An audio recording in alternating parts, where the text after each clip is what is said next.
Assalamualaikum warahmatullahi wabarakatuh. Halo, perkenalkan, saya Desi Febriani, peserta Latsar CPNS PPSDM Regional Bandung, Angkatan 34, Kelompok 3.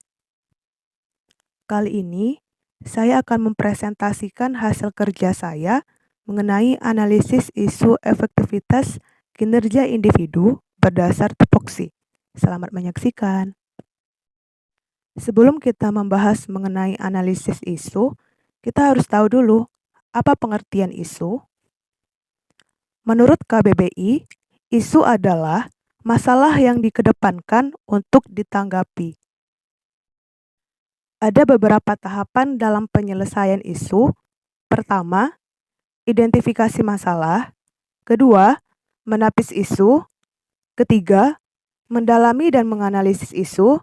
Dan yang keempat, alternatif penyelesaian isu. Sekarang kita masuk pada tahapan penyelesaian isu yang pertama, yaitu identifikasi masalah. Ada beberapa masalah yang saya temukan di tempat saya bekerja, yaitu 1. Kurangnya semangat belajar IPA selama proses pembelajaran jarak jauh. Yang kedua, penurunan kualitas kedisiplinan pada masa pandemi. Ketiga, penurunan kualitas kesadaran akan kebersihan lingkungan sekolah. Kemudian, kita masuk pada tahapan menapis isu dengan menggunakan metode USG. Tahapan ini digunakan untuk menyusun prioritas isu yang harus diselesaikan.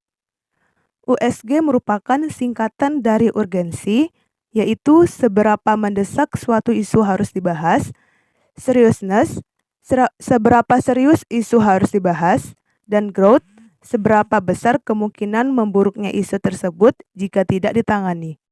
Untuk memilih isu yang akan diselesaikan, kita dapat memberikan skor 1-5 pada setiap isu sesuai dengan tingkatannya. Berikut adalah tabel analisis prioritas isu. Jika dilihat dari 3 masalah yang ada, isu yang memiliki skor total paling tinggi adalah kurangnya semangat belajar IPA selama proses PJJ.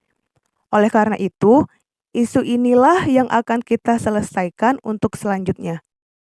Kemudian kita masuk pada tahapan mendalami dan menganalisis isu. Setelah kita menentukan isu yang diselesaikan, berikutnya isu tersebut dianalisis dan didalami dengan metode fishbone atau tulang ikan. Metode fishbone ini dapat mengidentifikasi berbagai penyebab dari suatu masalah dan menganalisis masalah tersebut dengan lebih mendalam. Jika kita lihat gambar berikut, kemungkinan penyebab dari kurangnya semangat belajar IPA selama proses PJJ adalah keterbatasan biaya untuk mencari sumber belajar lain, metode yang digunakan kurang kreatif dan inovatif, banyaknya peserta didik yang tidak memiliki gadget atau laptop, dan orang tua kurang membimbing serta kurang mengarahkan anaknya selama kegiatan PJJ.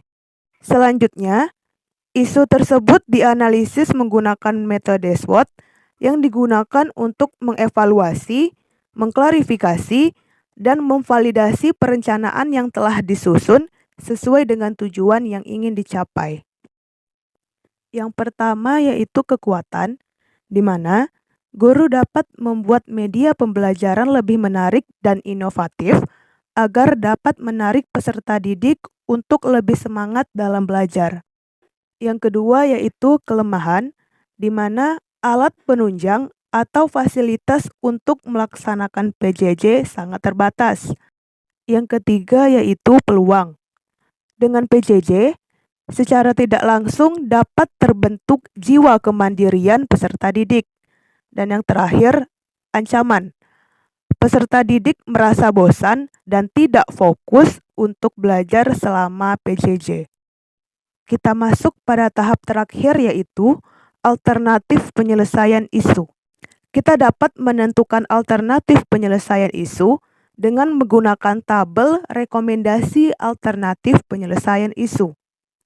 Isunya adalah kurangnya semangat belajar IPA selama proses PJJ dengan penyebab Metode yang digunakan kurang kreatif dan inovatif, orang tua kurang membimbing dan mengarahkan anaknya selama belajar di rumah, banyaknya peserta didik yang tidak memiliki gadget dan laptop, serta keterbatasan biaya untuk mencari sumber belajar lain.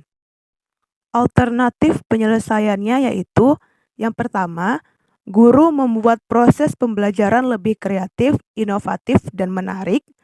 Tahapan setiap alternatif yaitu, pertama, menggunakan berbagai macam metode pembelajaran. Yang kedua, menyiapkan media pembelajaran yang menarik yang berhubungan dengan kehidupan sehari-hari. Hasil yang diharapkan adalah peserta didik lebih semangat dan antusias dalam mengikuti PJJ, dan peserta didik lebih fokus dengan materi yang dijelaskan. Alternatif penyelesaian yang kedua adalah melibatkan partisipasi aktif orang tua murid selama anaknya melaksanakan PJJ. Tahapan setiap alternatifnya adalah orang tua ikut membantu dan bersama-sama mendiskusikan jika terjadi kendala dalam proses pembelajaran pada anak. Kemudian, orang tua memantau dan mengawasi anak ketika PJJ dan memberikan semangat. Hasil yang diharapkan adalah anak tidak merasa terbebani ketika kegiatan PJJ. Kemudian, PJJ akan berlangsung dengan lebih optimal. Dari alternatif penyelesaian isu tersebut, para pihak yang ikut terlibat adalah guru, peserta didik, dan orang tua. Demikianlah presentasi saya tentang tahapan penyelesaian isu. Apabila ada salah dan khilaf, saya mohon maaf. Terima kasih. Wassalamualaikum warahmatullahi wabarakatuh.